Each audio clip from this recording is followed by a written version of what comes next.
Welcome to all of you. I hope you will come back. Let me go ahead, share the video.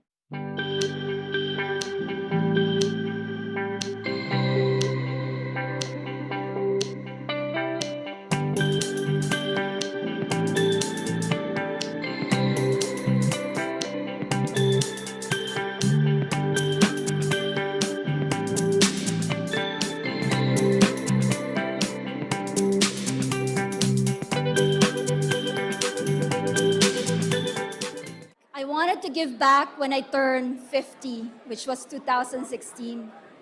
So I notified my partner saying, I have this in mind. And that was what gave birth to the mentoring club. I discerned and it led me to the conclusion because of two factors in my life. The first one is that internally, I have always enjoyed developing people. And in the process, I find myself sharing my values. And the second trigger was external. I do business development, and as I network around in open fora, I would hear young professionals asking questions like, how do I find a mentor? Is my manager my mentor? How do I even ask somebody to become my mentor? So those were the triggers that I eventually end up setting up the mentoring club in February of 2016. I beat my deadline by 9 months. I turned 50 November the same year. So that's the story of the mentoring club. This is my give back. Well, you have a global platform. That's very interesting to me because, of course, we're communicating globally very easily now. Setting up a mentoring environment in this kind of technology environment globally. Tell us how you do that. Yes, so since my background is in information systems development, I'm leveraging those decades of experience into developing a platform approach to mentoring. My goal and my vision is that anyone, anywhere in the world who is looking for guidance from mentors can go into the Mentoring Club platform and they can be matched with mentors who can help them develop the skills that they need to achieve their career and life goals. So what happens is we look for mentors that are already accomplished leaders, and in terms of qualifications, they're very practical. I'm looking for somebody with the same heart that I have in terms of giving back, but at the same time, I'm looking for mentors that have high self-esteem and they're happy and successful, because those are key attributes that mentees would sense. Sure. It contributes to the believability factor of the mentor. They have to be in a good place for the mentees to be comfortable with them. And then for the mentees, again, it's global platform. The way that we pre-qualify serious mentees is that we ask them to subscribe, and this is following the principle of skin in the game. If it's free, people take it for granted, but if they're invested in themselves, then they would be more serious, and the interactions between the mentors and mentees would be better. So from a subscription basis, I know some viewers may be interested how much, right? So it's actually $39 or less a month. And the mentees can actually access the mentors to develop various skills that they need to reach their goals. What do you think is the biggest barrier for people our age? What stops them from seeking out mentors? A lot of it is self-discipline. Okay. It was really hard for me to get out of my, step-by-step bubble, breaking the rhythm and going out and seeking help. Seeking help is actually quite challenging sometimes. Okay. It's admitting that you're vulnerable. And so that was really hard. Self-discipline to drive myself to stay on schedule with my path, having a drive to change. So how were your first few sessions with your mentor like? Yeah. Did you guys talk about more personal things, professional things, a mix of both? A great mix. I think one thing I learned from Gabriel, my mentor, was the value of interpersonal skills. Okay. So getting to know the person, finding things in common, being friendly with someone. That really makes things easier in a professional conversation, actually. So he started with that, making things personal, and it got a lot more professional and a lot of mentorship from there. How often did you guys meet? It was quite sporadic. Okay. I mean, we're both professional. I'm a young professional. He was a great leader at his company, and so everywhere from once a week to once a month. What can you say were the most important skills that you right away translated to success in the workplace for you? Yeah, so I was having a lot of problems making conversation. Okay. I would go to work, get my tasks, do them, and go home and repeat.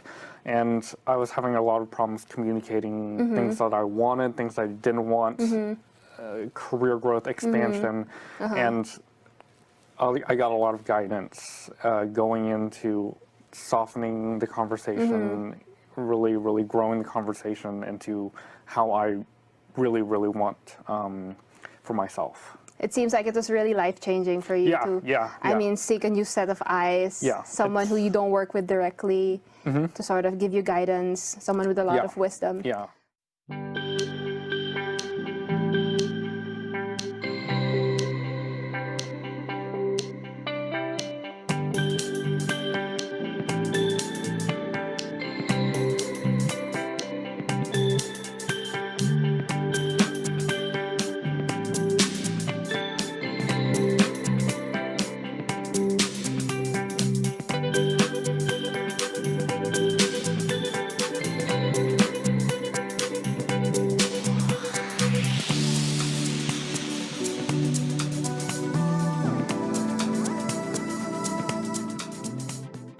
So now we're going to have John present to us, share with us his experience of over 3 decades in Silicon Valley.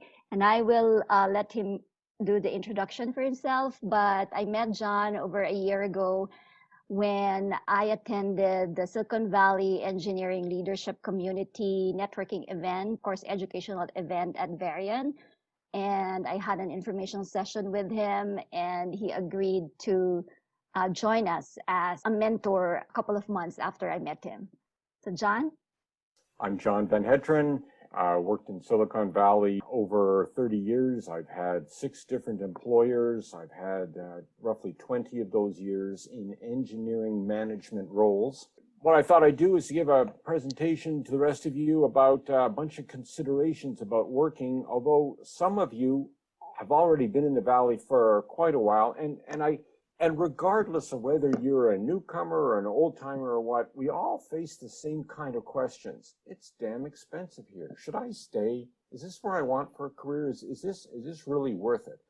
So what I wanted to do was give you guys some rules of thumb to follow in answering this question. Should I stay? Should I go? Should I, what should I do with my career? As in careers, as in life, it's the same story. There are no guarantees, but there are probabilities. So I'm going to explain a few trends to you, and nothing's a guarantee. They're just a probability, and maybe you can use some of this to guide your respective decisions on staying or not. Now, first I want to start off with some polling questions. And the point is as Lisa launches this, we're looking for, or I'm looking to get a sense of the audience. We have 31 who could vote, getting a sense of, you're working in the Valley, are you currently employed by a high-tech firm, or are you not? Okay, we're at 81% voted. It gives me a sense of what the balance is. So let me end it and share the result with others. Yeah, so what you can all see is that roughly half the people are saying that they're not employed, and I assume that they're hunting. Low to moderate and moderate to high, that's again most of you. And the third question, and by the way, in the world of tech, you really can be an agent of change. I'm just, as I mentioned, some people don't want to be that, but all right. Thank you. Okay. I now have a sense of who the audience is. I've got 5 sections to my talk. First, some background, and then I try to aim it towards future looking in a new employer. All right. Why do so many people move here to Silicon Valley? This might be obvious to some of you, but it might not be to all of you, because so many people want to be here, drive up the cost of living. They can't all be deep tech lovers, can't be for the weather and the fog in the Bay Area or something. It's got to be some other reason. And a lot of it is driven by the history of venture capitalism here in the Bay Area. So just some fundamentals of how this venture capitalist startup environment has changed, and that has in turn affected the housing costs. So when a VC or several VC firms get together to create a portfolio of firms in a given fund, they'll go to various sources and they'll pull together several $100 million, perhaps 500 million, 700 million, somewhere around there. And the intent is to fund a portfolio of firms that have some kind of a theme or some kind of a distribution. They'll invest in maybe 20 firms or perhaps 30, and they'll dole out the money a bit at a time to each of these firms. And what the whole point and the premise is behind is and what these VCs have learned is that in the world of tech, and I have to emphasize tech because not many other worlds have it, it is possible to have explosive growth. Explosive growth is things like, some of you might remember Moore's Law, every 18 months, the number of transistors on a chip doubles. The same kind of thing applied to disk drives. The same kind of thing applied to optical communications. Some of the social media firms have also had explosive growth. This only happens in tech. It doesn't happen in agriculture. It doesn't happen in a bunch of other industries. That's why VCs are tied to tech. Tech has explosive growth. When they invest in this portfolio of 20 or 30 firms, experience has shown that about 5%, if they do their job right, 5% of these firms will shoot to the moon and give a fantastic return. That return is so much, it'll pay for the 95% that didn't go anywhere. So that's what those VCs are after. Those 5% really make it, and the other ones don't. Now, these startups, they have to be fast and flexible, and you want really motivated employees inside this firm. You want the kind of people who are going to wake up at 2 o'clock in the morning and go, aha, I figured out the answer to the such and such problem. And one way to get that level of dedication is to offer pre-IPO stock options to many employees, not just the founders. Highlight that. I just want to go into a brief story. Some 22 years ago, the New York Times did a profile of this family that had just bought this $2 million mansion in the mountains here in the Bay Area. Back then, you could buy a mansion for $2 million. You can't do it anymore. And so the journalist is interviewing the husband, and he asks the husband, well, what's your work history?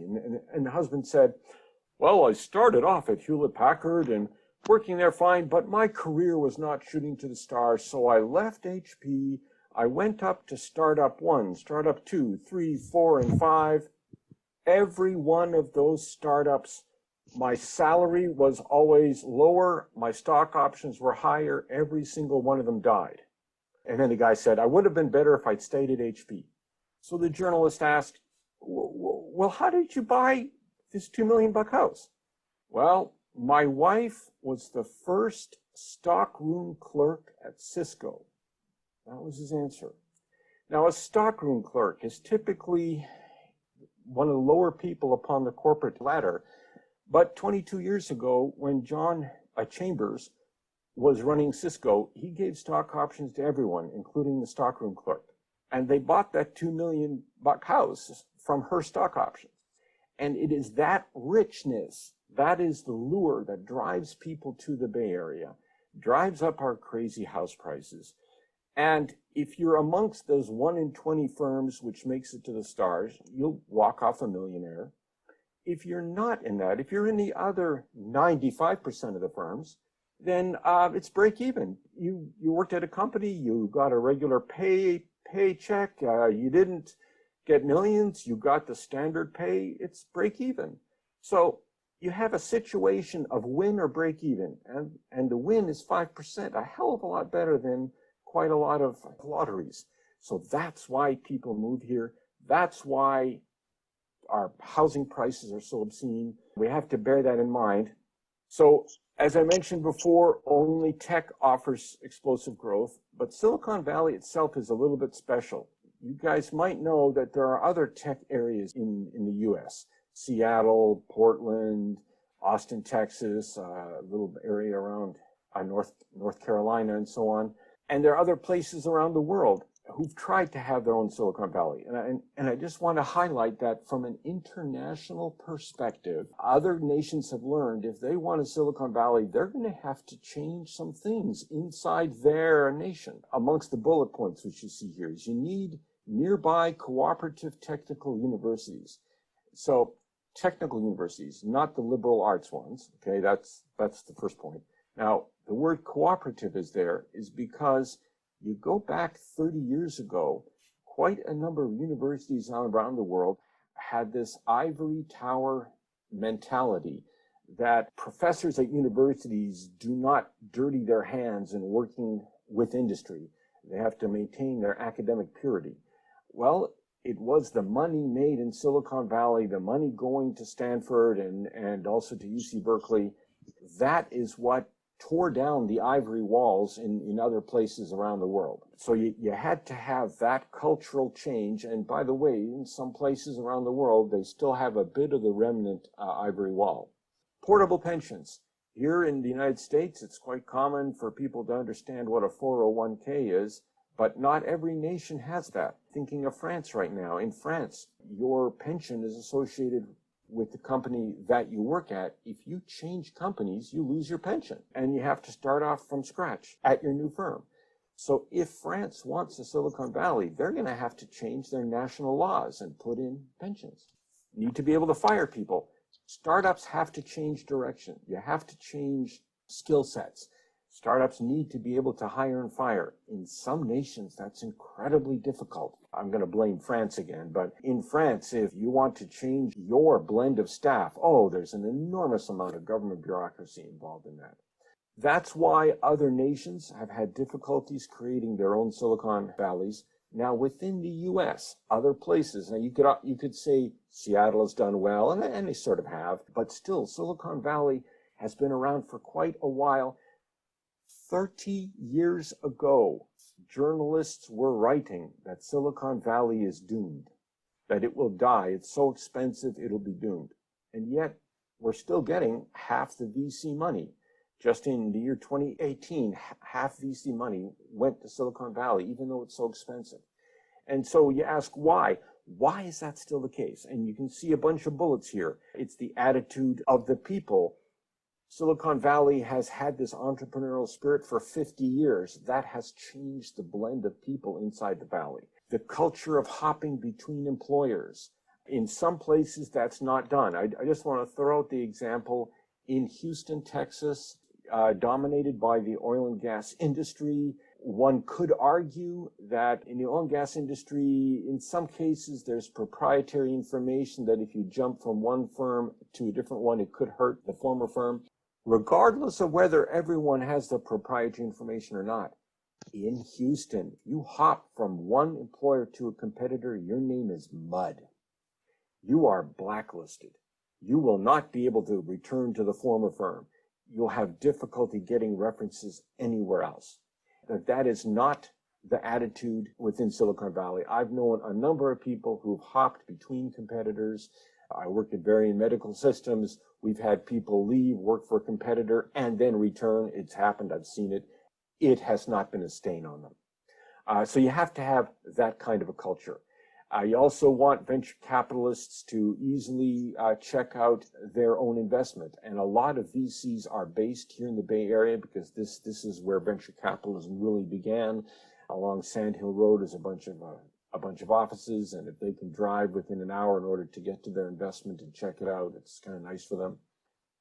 That's a lot of the reason why Silicon Valley stands out amongst the other tech places within the U.S. I just want to address that bullet about forests and stand of trees. It's worth this particular analogy. When you drive along the highway, you will periodically encounter a cluster of trees on the side of the road planted there by the highway crew. You can see that because the trees are all 6 feet apart from each other, and sometimes they are even in a grid pattern. They're all the same species, they're all the same height, and whether it was done for decoration or for wind abatement or whatever, that's what a stand of trees is. And I want to differentiate that from a forest where you have multiple species of trees. You got old trees, you got young trees, you got bushes, you got mosses, ferns, you got a whole bunch of things. Now, if a pest comes, maybe it's a fungus, maybe it's a beetle, a bug, or a something, it is possible that pest can wipe out a stand of trees because they're all the same species, and that single pest can wipe it out. When that pest reaches a forest, it might kill certain species of trees, but the rest of the forest adapts because the pest is not tuned to all the rest of the life there. Take that metaphor and apply that to economic environments. I'm going to claim Silicon Valley is like a forest. We've got old firms, young firms, big firms, small firms. We've got the equivalent of mosses. We've got the equivalent of old growth trees. We've got everything in between. And interesting example, 25 years ago, outside of Boston, along Route 28, there were a cluster of high-tech firms, and they were like a stand of trees. They were all military defense contractors inside the electronic industry. Then the Berlin Wall fell. I guess I'm talking 31 years ago. Anyhow, the Berlin Wall fell. A lot of defense contracting changed. Every single one of those firms along Highway 28 got wiped out. And so that's an example of a sort of economic pest which just took over. The Bay Area had a few defense firms and they were hurt, but there were so many other firms that everything adapted. So all these things are for you and your career. If you're thinking, should you stay in the Bay Area and should you not, just be aware, here's a forest, it's not a stand of trees. If you hunt around in other places that have lower cost of living, you'll discover places which are economically vulnerable to a change. Okay, so that is a bit about this whole environment. So my conclusion of this section is simply that even though the Bay Area is damn expensive, it still gets a lot of VC funding.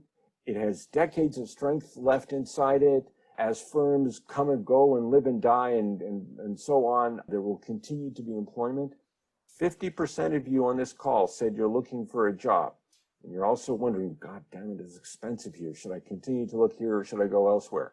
And the point of this slide is that, yes, things are tough right now. Silicon Valley history has shown that Silicon Valley does bounce back, and I think that even though it's expensive, Silicon Valley will bounce back again. But regrettably, it might take a number of months, but it'll bounce back. Okay, so that is the summary of how Silicon Valley fits into the greater economic picture of the U.S. and even the world. So now let's talk about business of work from home. This whole COVID experience has taught us, in fact, here we are all on a Zoom meeting, right? So do you really need to work in a place? And so I just want to remind you of the scenario pre-COVID. And the truth is people say people in the office got 80% of the attention and the work from homers got 20%. What happens inside a lot of companies, a good example I'm throwing out, surprise conflicts cause legitimate project derailment. It happens. You've got an employee working on a project, suddenly some disaster occurs somewhere and that employee has to address that conflict and their work on the original project is derailed. When they're on site, when the boss sees that happen right in front of his or her office, the boss knows what's going on, the boss follows it well, and so on. If the same thing happens to a remote employee, you don't have that same visibility. Morris, I just saw your email or your note about you've been doing this for 30 years. I'm betting you've learned how to keep the head office aware of what you're doing and why. And I'm saying that's not true for a lot of others. A lot of other remote people, they're diving after resolving this surprise conflict, and they just don't proactively tell their boss, oh, by the way, I've been yanked off the project you want me to work on because somebody else has an emergency. And so this is the kind of thing that I mean by reduced visibility. You have to be proactive to overcome the barrier. It doesn't happen in an office environment. Second bullet, top of mind assignments. Basically, there are occasions the boss has a new assignment and doesn't know who to assign it to, sees someone in the hallway, oh, yeah, Fred or Mary or whoever is good at this assignment. And that top of mind simply because you happen to see him or her in the hallway. Well, it doesn't happen if you're remote. And you really have to wave the flag if you're remote. And that last bullet, I guess you've read ahead and you've seen that if you're sitting there in front of the boss and he sees you frequently and so on, and as long as you're not an asshole and you've been doing your job right and you're a reasonably good eager beaver, he's going to think of you when the opportunity of promotions arise. If you're remote, you just have to work that extra hard. Okay, the post-COVID world, so more and more firms are saying work from home is okay, but, well, as you see here, Facebook has announced that they're going to give preference to work from home for mid-level and senior employees. They still want the newbies there to be in person, to absorb the culture and learn the working ways of the firm. Also, if you do work from home from a lower cost area, Facebook's going to cut your salary. I can say from my point of view as a manager, work from home appears to be working for organized communication, but random serendipitous communication is where I'm seeing weaknesses. I've seen scenarios in the past where projects have been saved because person A stumbled into person B inside the cafeteria and they accidentally learned critical information. It's happened a number of times in my own work history. That's the kind of thing which doesn't happen when you have work from home. I want to highlight those sub-bullets in what you see there. We've all heard the phrase that it's not what you know, it's who you know. And I'm claiming that this phrase is actually wrong. I'm going to draw a scratch through it. I'm saying no. I'm saying the real truth is it's not what you know, and it's not who you know, it's who knows what you can do. They want to see you working. You want other people to know what you can do, not just your name and your LinkedIn profile. To have a good network, they need to know what you can do. That's the point there. My summary here is simply, I expect employment to continue to be strong in the Bay Area. Senior people with good networks, they should feel safe in remote housing. If your network isn't good, if a bunch of people don't know what you can do, then I'd recommend staying close. That's my advice there.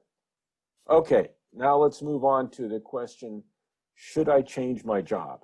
So here you can see the question.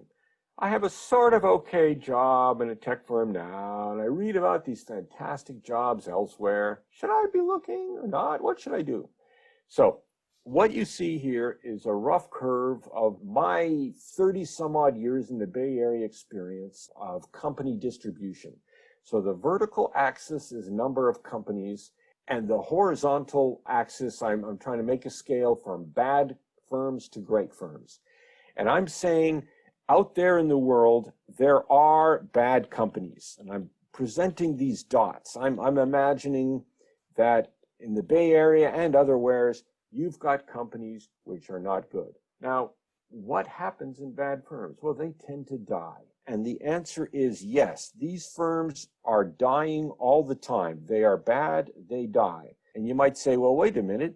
If they die, how come I'm still showing a bunch of bad firms inside my graph? Well, the answer is people are pretty good at creating new bad companies. It's amazing. It's a human skill that bad companies are pretty easy to create. So yes, companies die all the time and other bad firms replace them. It happens. Now, on the other side of the scale, you do have excellent firms. They get great write-ups and they show fantastic scores on Glassdoor and whatnot. Often They get great write-ups because people have freedom to do a lot of things without micro management. They also get assorted perks. I would argue independence is more valuable than perks, but either way, it's a great place to be. But the truth is that whatever financial competitive advantage allows that employer to be up there, allows a boss to have extra employees doing independent things and not working as hard to reach an impossible deadline and so on, there was some kind of financial advantage, and that financial advantage, maybe it's a patent, maybe it's a regulation of government, maybe it's a something, whatever it is, it tends to have a finite lifespan. And what the truth shows is these firms that are truly excellent, they are excellent for somewhere between 2 and 5 years. What I'm saying is a lot of them end up moving in this direction somewhere between 2 and 5 years. If you yourself, if you're working in a firm over here, it's okay. In fact, it's a little bit above okay. And you're wondering, hey, maybe I should bail out and go to one of these firms. Well, yeah, you certainly could, especially if the hiring conditions were indeed better. But I'm saying that's transient, that this firm that you join here, you want to join for a damn good reason because this position will probably decay at some point. So just be aware of that. That's one philosophy. Now, your firm, and like I said, you have a job that's kind of okay. It's got some weaknesses to it. But I want you to ask yourself, is the weakness due to the boss or due to the company? Because if it's due to your boss, sometimes changing your boss is enough to make your life better. And prior to engaging in any change, just protect yourself by keeping your network strong. Like I said, other people that are outside your firm need to know what you can do. Sure, clean up your resume, clean up your LinkedIn profile. Then you go to your boss's boss and to human resources, and you express a change. Ideally, you express it in a positive way. You want to say, oh, I'm looking to broaden my skill set by moving to this other department or something like that. If the company is big enough, they'll try to find a way to accommodate your needs. It's just plain easier for them to transfer you than it is to deal with finding a new person and so on and retraining them and all the rest. If you want to do that change, you're best off changing inside the firm. But if you want to go outside, the great news is Bay Area in a normal year has many opportunities, and in the tech world, I'd argue even in today's tough hiring environment, there's still better opportunities in the tech world than outside the tech world. And I want to say that under a normal economic condition, all these job opportunities form a kind of asshole boss insurance. And I want to cite the following example. There are some companies, and I guess I can say it's allowed because it's been well documented. General Electric is an example of a firm where they like to run the best factory in a little small town. So if you work for GE in that town, you're going to be paid far better than a lot of your peers in the small town and so on. But on the other hand, if you're unhappy with your boss, you're doomed. There's nowhere to go. And if GE should perchance shut down that factory, which it has done in the past, then the whole town is pretty much shut down. And again, you're going to have to sell your house at a loss and bail out and go somewhere else. So staying in the damn expensive Bay Area with all its diversity of employers is a form of asshole boss insurance. Because here in the Bay Area, if your boss is an asshole, you'll bail out and you'll go elsewhere. And because you do have all the opportunities in a normal economy. I'm still believing the Bay Area will return to normal in many months, but even though it's a tough time now. Last slide, I said you have to ask yourself, is it the boss that's bad or is it the company which is bad? The company bad means the same as a bad corporate culture. You might hear a phrase, culture eats strategy for breakfast. And what that refers to is regardless of how fancy the corporate strategy is, depending on the culture of your people, some strategies just will not ever work and get in the way. This often happens at startups. You are working and a decision is made that you think is bad.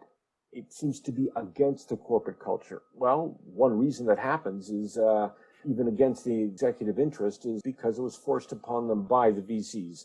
That's a different discussion, but it does indeed occur. I'm talking about corporate culture, but many of you know that a corporation is really a collection of microcultures. The culture in the mailroom is different than the culture in the boardroom, but still there are some overall themes which emerge and they affect things inside the long run. One way to assess a corporate culture and figure out for yourself, hey, is my company bad or not? Look at how it reacts to bad news. Do your executives become defensive and blame outsiders? Or do the executives ask, maybe it was our fault? That's the question that I'd like you to address in a breakout session. We're going to have a 5-minute breakout session now, and I want you to ask yourselves and talk amongst yourselves, how did your firm react to bad news? And then we're going to run through the breakout rooms afterwards and just see, hey, have you guys seen examples where the executives were just defensive and blamed others, or did they adapt? Did anyone experience an interesting story, either of defensiveness or owning up to a problem? Feel free to unmute if you did. Yeah, Spain. I was mentioning to my breakout room that I worked for a very small business. I don't know, maybe like 18 of us. One of the things that, so I mentioned there was a lot of bullying going on from the business owners, and they did tend to blame outside sources when something went wrong. One of the things that happened to me and what was like the final straw, and I was going to leave, was that we had a contract with Facebook. I was working there. Everything was going great in terms of Facebook side of it. But one of the owners literally just threw a tantrum. She just didn't like something that I did. She kind of surprised me with this long letter listing. It was just this list of one thing after another of things that I had done incorrectly. So actually I was able to refute every single thing I did. I did a ton of research, and anyway, so I gave it back to her. I got radio silence for several weeks. Because I really was certain that I had made my point. So anyways, that's an example of a culture where it just wasn't fun to work. I really felt like the strides that I was making weren't appreciated at all.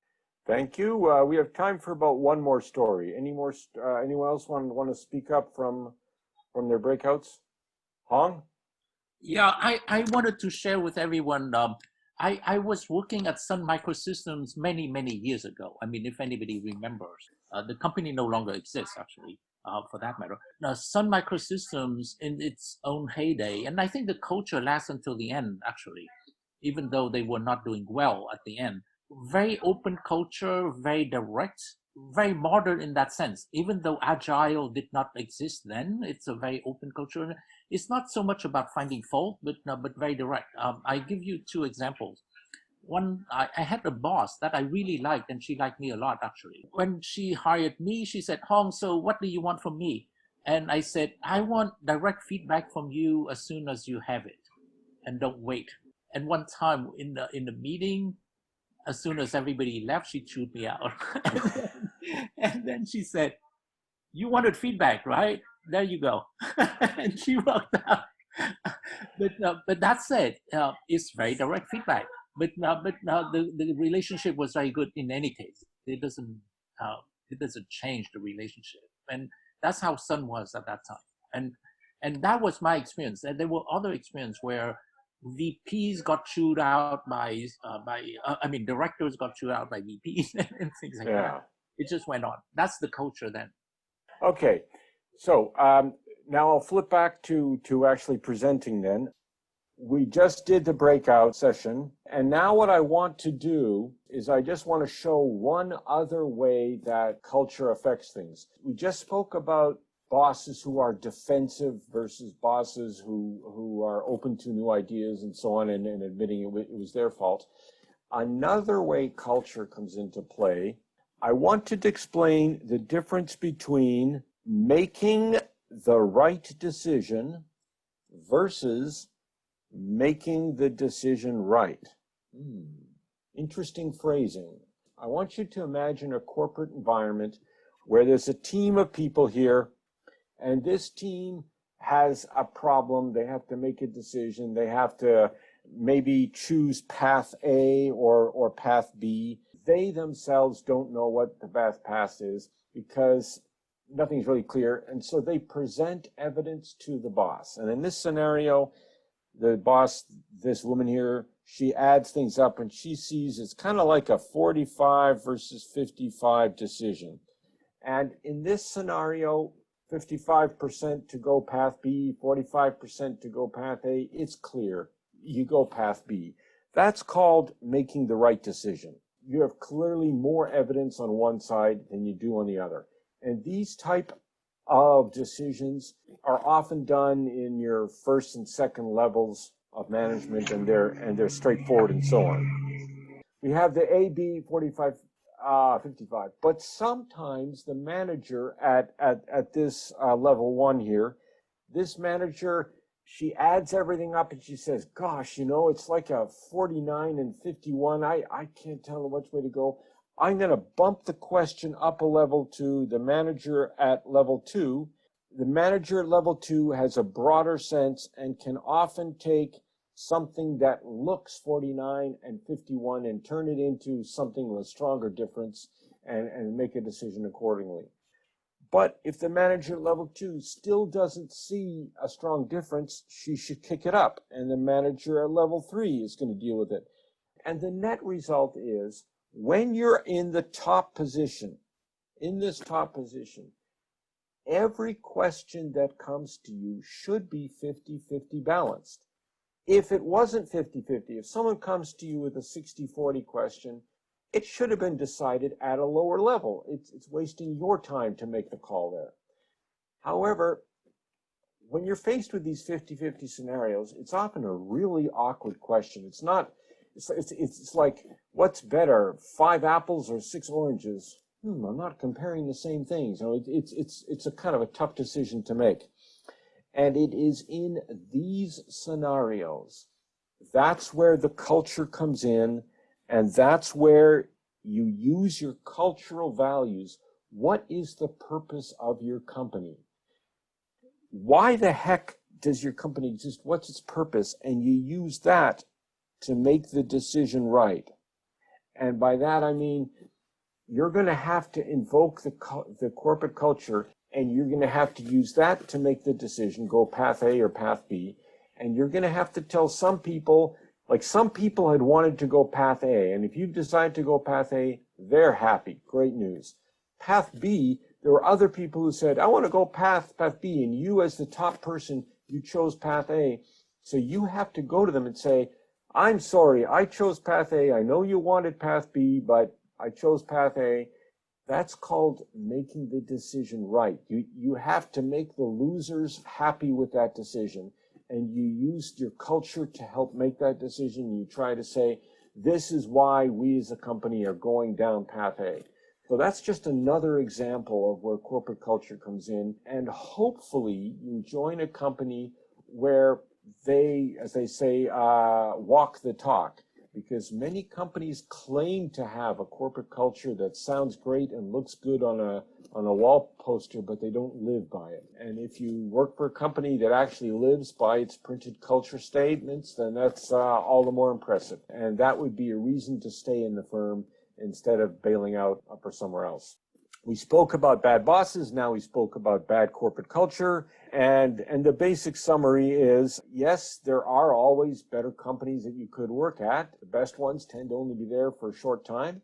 And if you're stuck with a bad boss, sometimes you can do internal transfers, but make sure that your resume and network are up to date prior to going to HR and your boss's boss to ask for a transfer. To be confirming you're working for a bad firm, you want to be able to recognize a bad culture. If you say, yeah, my firm is bad, then you really want to have your resume, your LinkedIn profile, but most importantly, your network up to date. And again, the key about the network is they need to know what you can do, not just your LinkedIn profile. I'm going to have to zip up here. I'm running a bit late. One concern for a lot of people, they lack the latest and greatest skills. The point of this slide is simply that even though you might not be schooled in the latest, greatest skills, there are plenty of other roles inside a company. This block diagram here represents the way many firms are arranged. You have customers, and sales department talks to the customers. The marketing team tries to advertise what your products do. Product management, they learn from the customer and they send information to some engineering team. If it's a hardware team, they'll talk to manufacturing. If it's a software team, they won't have a manufacturing department. But anyhow, something like manufacturing makes the widget, it goes to field service, and then they install it inside the customers. This is the big loop. This is the way most firms work. And the point is that the latest, greatest technologies, they are used by a little small subset of people here.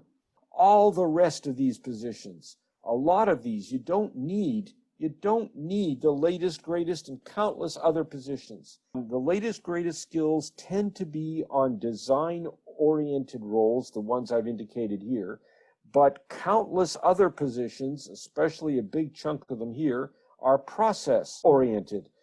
A number of these customer service positions are people-oriented. And my point is simply, if you don't have the latest, greatest skills, don't be too worried. There's process positions, there's people positions, lots of opportunity. What should you look for in a new employer? And so just a few things that I want you guys to be aware of is business cycles over time. Some people are thinking, are hardware firms better? Are software firms better? What kind of company is better if you're out looking? I just want to say that in sometimes the heartbeat of the company moves at a different pace depending on what it's doing. If I'm selling a product and I make it out of hardware, then I start off at a certain price, time goes by, that price decays as competitors build better widgets. Then I have to do an upgrade and sell a new fancier thing.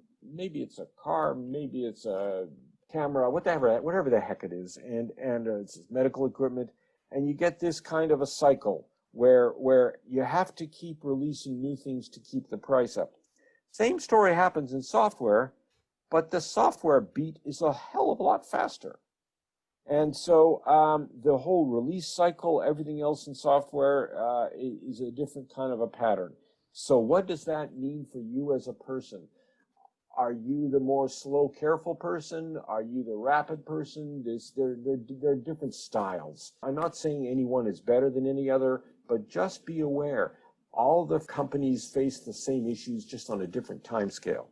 This little caveat, by the way, regardless, hardware, software, whatever, if you are in a growing industry, it'll always be more fun than something is stagnant. Sometimes hardware grows, sometimes software grows. What counts is, I have found when you're in a growth environment, it's much more fun than in a non-growth. So that's just the point there. Other little thing just to be aware of, some industries, over time, you have the number of employees, they go up and up and up, and then you have a crest in your marketplace. You got a bunch of layoffs. It goes down, then it goes up, then it goes down, up and down.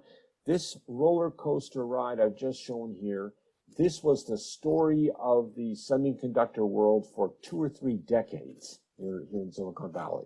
I want to contrast that to other firms. The medical device firm that I currently work for, Varian, it's one that does a shallow ascent, and then when times are tough, it kind of plateaus, and it does a shallow ascent, and then it plateaus. And so it's not a roller coaster, but one consequence of these two things is if you've got the stomach for it and you can maintain your grip, your career is going to move faster in these roller coaster firms. If you work for a stable firm, almost by definition, your career is going to move slower. And just depending on the state of life where you're in and what your stage is, maybe one path is better or maybe the other is better. So that's a thought there. I just want to zip through some of these. Working in a head office usually offers more career growth than working in a branch office. So that's just something to bear in mind here in Silicon Valley. If you're married and you have a spouse, I've seen a number of occasions where in a bunch of couples, one spouse works in a stable firm, and then that allows the other to be more adventuresome in startups, consulting, or whatever. That's a fairly common configuration. This last bullet is especially relevant for quite a number of medical device firms that are in a regulated environment. It weeds out fakes. Now, there have been some fake medical device firms. Those of you read about the Theranos story. But the point is there are far fewer fakes. You'll encounter a number of firms that are in fake it till you make it mode. And some companies can limp along in this mode for 1 to 2 years, trying to fake their existence as they struggle to find a business process that actually works. Gaming firms and social media, notice one famous mortgage firm, and sometimes they succeed, many times they fail. That's just something to be aware of. Okay, so summary, 50 years of venture capitalism has changed it such that even this place is damn expensive. It still attracts people. There still will be jobs here. I still think this place has a lot of strength, even though it's so damn expensive. Post-COVID, work from home. If you have a strong network, you should feel comfortable. If you're a junior person, I'd recommend you stay in the Bay Area. Should you change your job, just be aware the best firm is transient. Typically, corporate culture, we spoke about that. Skills, the business of plenty of roles. Try to find a firm which grows. And fakes exist. They really do have things. Okay, now we have a closing polling question. I think I remember the first poll where the responses in the first 2 bullets were almost equal. So what do we got here? I didn't speak so much about the agent of change. Just my own experience working in medical devices. There are plenty of people who feel happy when they in turn help others. Now, if you help somebody as, let's say, a physical therapist, it's a one-on-one interaction, and you help people, that's great. If, on the other hand, you work for a medical device firm and the widget you build helps people, your design will help thousands of people. And that's what I mean by being an agent of change, is that the magnification of tech allows you to really be an agent of change on some occasions. Okay, we're at 2/3 of the people have voted, a slightly higher balance than in the original. As I recall from before, the 2 bars were almost balanced. Okay, let me show the results to everybody. Okay, and thank you. I just have one closing thought. Half of you are out there looking for jobs.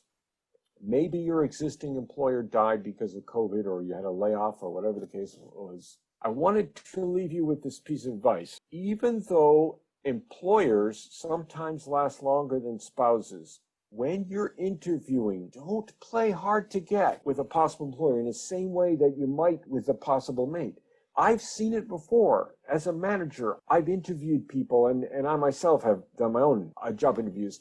And there is a sense at times when you feel a bit cautious. Do you really trust this new employer? Could they be fake? Could they be real? Should I be a bit cautious and tentative and hold myself a little bit back, kind of the way that I might with a brand new date that I meet in a restaurant through Tinder or whatever it is? I'm saying that in the mating and dating game, yeah, in some cases it makes sense to be cautious and be reserved in the early stages of a relationship.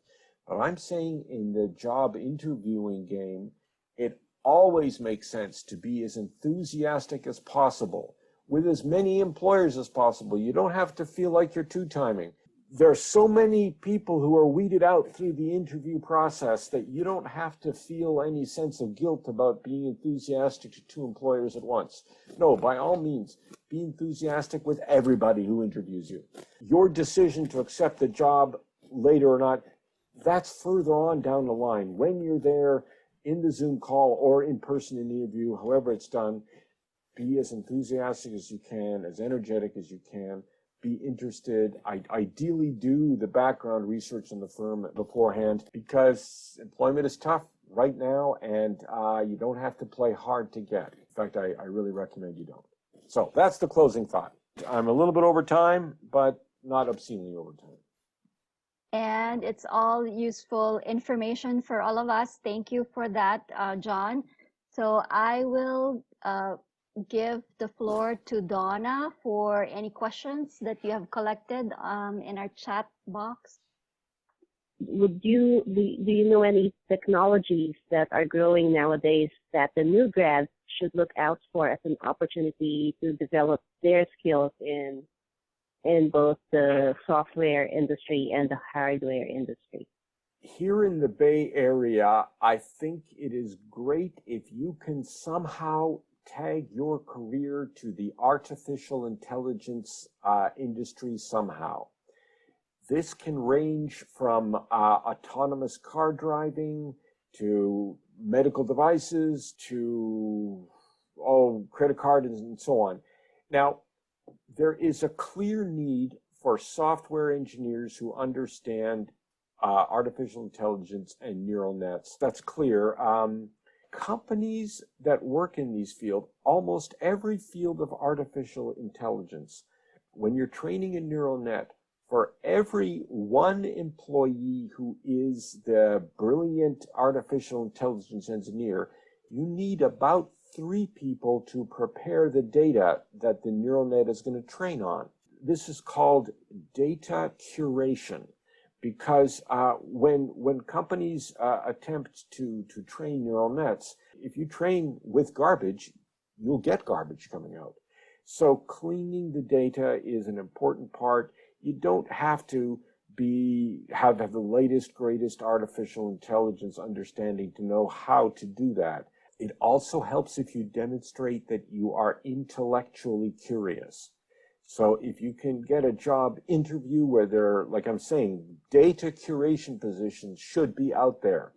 Companies need this stuff done. If you demonstrate diligence and curiosity, even though you don't know the latest neural net technologies, those are the kinds of things which will serve you for a long time. This is a big field. It's got many years to it.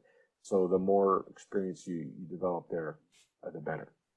Is it easier or harder to have a great working relationship here in the Silicon Valley?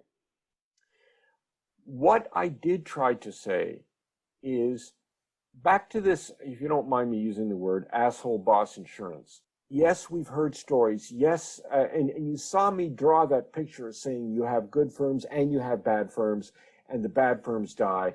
So I'm not saying there aren't any bad firms, but I am saying that in a normal economy, when we don't have COVID, there are so many employer opportunities that good firms and even medium firms can't afford to be that evil with their employees. So I would argue that here in Silicon Valley, it's easier to have a good relationship with or a decent mutually respectful relationship with your employer than in other places where you have a single employer in a small town. Back to this forest versus a stand of trees. If you're in a single employer environment and nowhere to bail off to, that is a recipe for a caustic and toxic environment. Not that there aren't toxic firms in the Bay Area, like I said, but you just have nowhere else to go. Well, we have a new one here. What publications do you follow or you would want to recommend for business and industry trends? I do follow a variety of news feeds and so on. For business and I'll say leadership, I have found, or I've gotten a decent amount of mileage from signing up to, the magazine Inc., INC Inc. They have a division in small business. And when you sign up for their small business newsletter, they have a lot of snippets. These are not huge articles. These are little small things that give recommendations on leadership and so on. So if you're a boss, you can pick up some useful things. If you're an employee, you'll pick up on how your boss is supposed to be acting. These are small snippets. They come 1 or 2 a week. It's pretty useful. But then also in the business sense, you also have bigger, meatier things. It's easy to sign up to McKinsey & Company, Harvard Business School, Stanford Business School. They send you their news articles. Now, really what they're doing is advertising themselves. These are meatier things. It's also interesting from a perspective point of view. Now, for industry trends, that depends on what industry that you happen to be in. I'm in the medical device industry, and I could list a bunch of those, but it's highly dependent. In the medical device world, there's a whole collection of things about medical regulations as opposed to medical advances and so on. I'm reading down from Leo. What advice do I have for new grads trying to break into hardware, especially during, I think it means COVID? I'm going to repeat some advice that I gave to Gordon Glover. I hope you don't mind if I share the advice that I gave to you with other people. Okay, you're a new grad. We have the Silicon Valley Bay Area in a COVID lockdown, but the whole rest of the U.S., in fact, most of the world is having difficulty right now. What the heck do you do? I want you to remember that phrase, what counts is what people know that you can do. If you just link to someone on LinkedIn, they haven't seen you working. They haven't seen how diligent that you are. They haven't seen how much you pay attention to detail and so on. So how are they going to see you work? Well, if you volunteer for certain things. Now, if you're a graduate in, what does it say here? Break into hardware. You are a mechanical engineering grad, or maybe you are an electrical engineering grad. You want to find some conferences that deal with things that relate to what you studied and what you're interested in. All sorts of autonomous cars, all sorts of robotics things, and so on. You find these conferences, and these days they'll be mostly online. You want to find a conference that's going to be held starting in December or beyond. So they will be announced now, but the teams that organize these conferences will not yet be formed. There will be enough information available that you can find the organizers and you can say, I'd like to volunteer to help you with this robotics conference, robot, whatever it is. And the thing is, over the weeks and months of preparing for the conferences, you will be interacting probably with 20 or 30 speakers. These are senior people at robotics firms and autonomous car firms and whatnot. You will be diligent. You'll respond to their queries quickly. You'll be an eager beaver. They will know what you can do. And then either right during the conference or as the conference comes to a close, that's when you're contacting them. By the way, I'm looking for a position, yada, yada. And the thing is, you are not a stranger. They've actually seen you in operation. Sure, you are unemployed, but they saw you do things and they saw you be responsive. I would argue you'll pick up 10 or 15 high quality contacts as opposed to 500 low quality contacts that you would get in LinkedIn or something in the same time period. And I bet that these 15 or so high quality contacts would serve you far better. So John, do you see the last question? The one about instilling trust? Yes. Okay. As you've heard, I've been 20 years inside a management position. I have interviewed many tens of engineers and so on. I have seen people with short stints. What counts is the story behind it. In some cases, like I can show you right after the 2001 dot-com explosion, there were plenty of people who had plenty of short stints. Good story and good reason. Other people have contracting positions where they were an employee of a contracting firm and they did 6 months here and 9 months there and so on. So what counts is the story. There might be very legitimate stories and you'll instill trust if you make it into a good story, and there are reasons behind the changes. All right. And with that, we'll have Mo, and I'll remove the spotlight on you, John. We'll have Mo give us some of the takeaways. Sure. How much time do I have? A minute? A minute? We can do a minute. Sure. Okay. So, no problem. So John started by talking about the venture capital environment and how it created the Silicon Valley we have today, where 5% of their ventures achieve explosive growth. So they're looking for the quick hard hits, basically. And that means that we have the nature of that affects the nature of our jobs. He talked about working from home and the relative disadvantage of being out of the office, and who knows what COVID's going to do there. He talked about good jobs, bad jobs, good companies, not so good companies, and how most are in the middle, and that if you're trying to improve your lot by looking for the very top level companies, you could be placing yourself at some jeopardy, because companies don't generally stay in that rank for a very long time, although some can. And if you're in a weak job, figure out, is it the company or is it the boss, and change what's broken. Culture eats strategy for breakfast. He talked about how I would use the word values drive company behaviors, and the companies with really good values that behave according to their values tend to treat their people well and create good places to work. And there was more than that, but I think I've used my minute. Thank you, Mo. You're always such a great listener. All right, let me go ahead and share my screen to go back to our, not my email, but the PowerPoint. All right.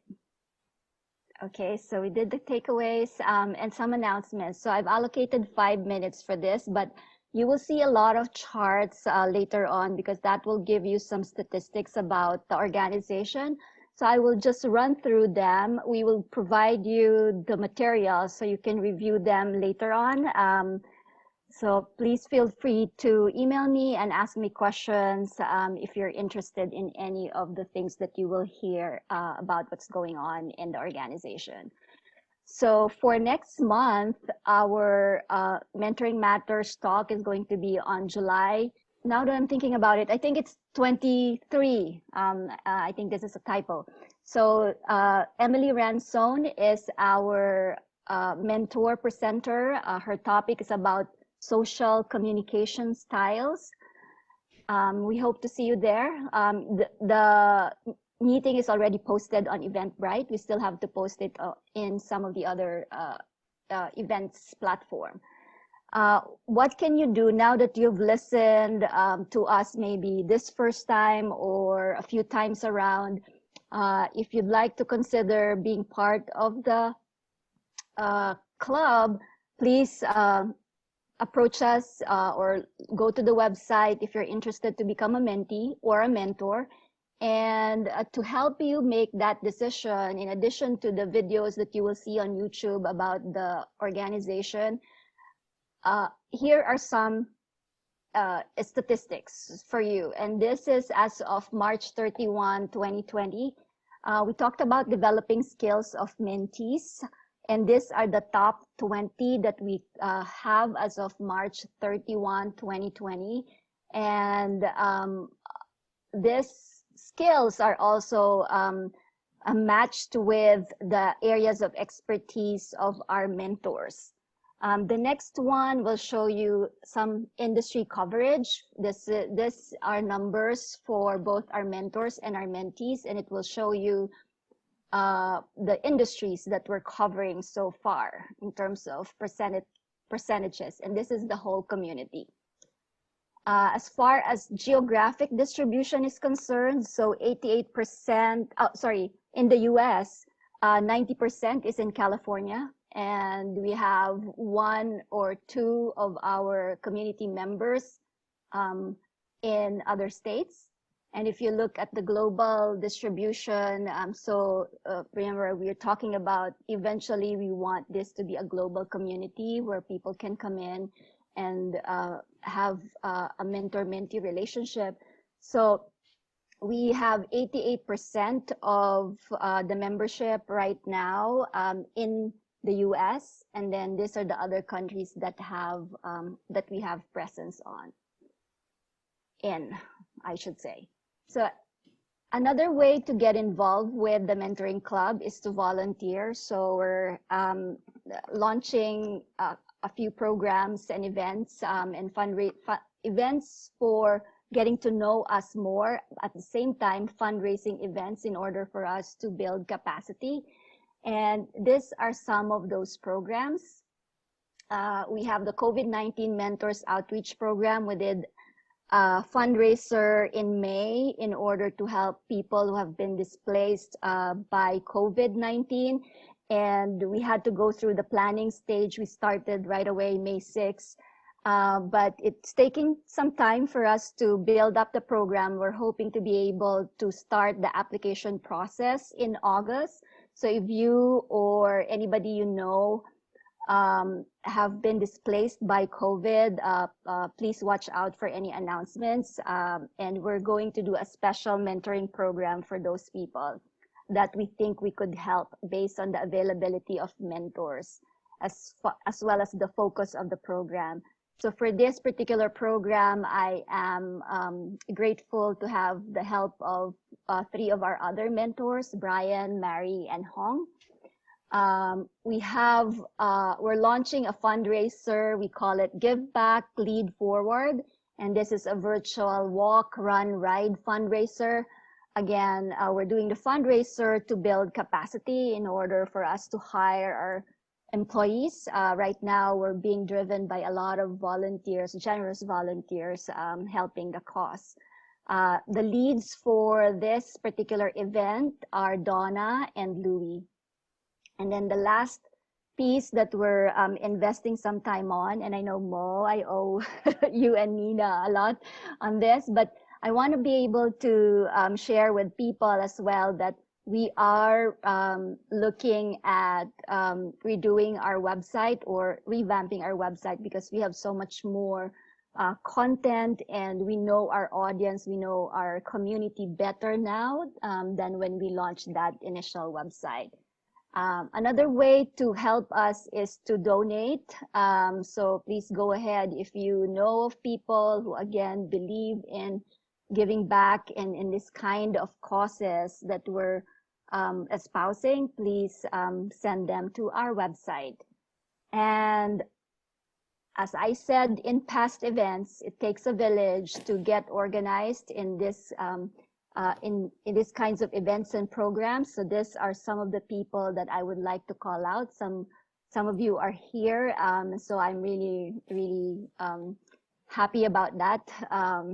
Whenever people who have been supportive in the background being present also as we conduct the events, I'm really happy about that.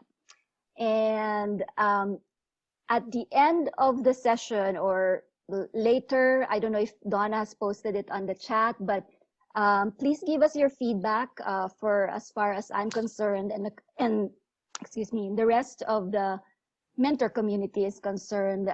Feedback is a gift to us. So please share anything that you would like to see in the next meetings. We do listen to you. We do put in some of the improvements in the events as well as programs. If you, even if it's not just about the event, give us feedback. And for the last segment of our meeting today, I would like to thank Josie and Pete for agreeing to do a short talk. They will each give a 2-minute talk about their experience as mentors. Hey there. So I'm Josie Haines. I'm the Senior Director of Platform Engineering at Tile, and I actually also lead diversity and inclusion at Tile.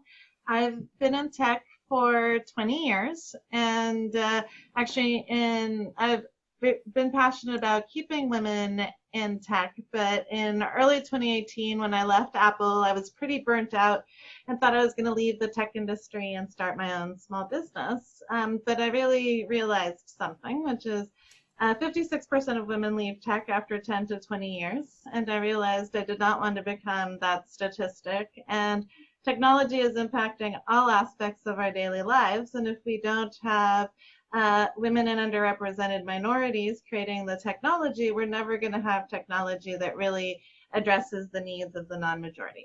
So I decided to come back to tech, and have been one of the things I'm very passionate about is keeping women in tech. And so mentoring has been one of my big passions.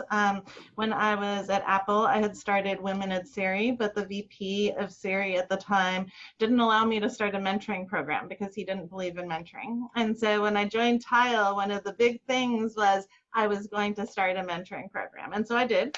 We're now actually in our we just finished our third round of mentoring. So it's very exciting. And so, yeah, I've actually been actively mentoring now for a number of years. I also mentor, so I just started on the Mentoring Club, but I also mentor on Plato and Women Entering and Staying Technology. So that's a little bit about me. Thank you so much, Josie. Yeah, actually, Josie, so the trivia is Josie just joined us this week. Yes. Okay, so let's give the floor to Pete. Let me put you on spotlight. My name's Professor Pete Alexander, and you know, I spent most of my career in the med device industry. So you know, that's a very high tech industry, and there's a lot of companies in the Bay Area, and I spent a good chunk of time with several of them, and ended up burning myself out back in 2018. So be very careful about pushing yourself so hard that when your body starts telling you that you're breaking down, that you should listen to your body before it does some permanent damage. A little bit about me, about why I consider mentoring others, is because I've done it ever since I started teaching college classes, and I just enjoy teaching students, and you know, I consider mentees to be similar in that I want to help guide them, and that's a big learning that I had from going from classroom kind of setting to actually guiding individual mentees, is that I'm not telling them what to do. I'm guiding, I'm giving suggestions, but it's up to the mentee to actually do the work and do what's right for what they want to do. So it's not, I'm not going to tell them, okay, do everything like this. It's, what do you want to do? What do you think about this? And you go from there. And if you're looking for a mentor, what I would suggest is, you know, not only consider the people that are in the industry you want to work at, but maybe ones that are working in those roles in other industries, because like there is, you know, the high tech, IT, that kind of stuff, that is across the board in all industries. So don't just limit it. And when you have an opportunity to have an informational interview with somebody, ask them if they know someone else that they could recommend you talk to, because chances are they will, if you say that somebody referred you to them, they will most likely take that call from you. So I would definitely use referrals. Yeah. So there you go, networking and just going out there, right? Mm-hmm. So thank you for that advice. And with that, if nobody has anything that you want to raise, I think we're good. Thank you for staying. I really appreciate it. Good night, everybody. Thanks, everybody. Good night. Bye. Thank you. Good night. Good night. Thank you. Thank you.